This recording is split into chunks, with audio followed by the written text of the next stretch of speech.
శ్రీరామ రామ రామేతి రమే రామే మనోరమే సహస్రనామ తత్తుల్యం రామనామవరాననే శ్రీరామనామవరానన ఓం నమ ఇతి.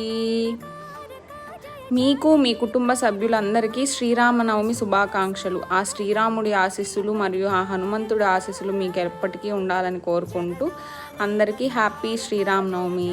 మా ఇంట్లో అయితే పూజ కంప్లీట్ అయిపోయింది. మీ ఇంట్లో కూడా కంప్లీట్ అయిపోయిందా? నేనైతే ప్రసాదానికి పానకం, వడపప్పు అండ్ పచ్చి చల్లిబిడి చేశాను. ఈ మూడు అంటే స్వామికి చాలా ఇష్టం అంట. సో ఈ మూడు చేశాను. నెక్స్ట్ టెంకాయ కొట్టి ఇట్లా అయితే దీపం పెట్టి అలంకరించాను దేవుణ్ణి. మీరు మీ ఇంట్లో ఏమేం ప్రసాదాలు చేసుకున్నారో కూడా నాకు కామెంట్ సెక్షన్లో కామెంట్ చేయండి. Bye guys, see you in the next video. Don't forget to like, subscribe to my channel ప్రెనూస్ వరల్డ్.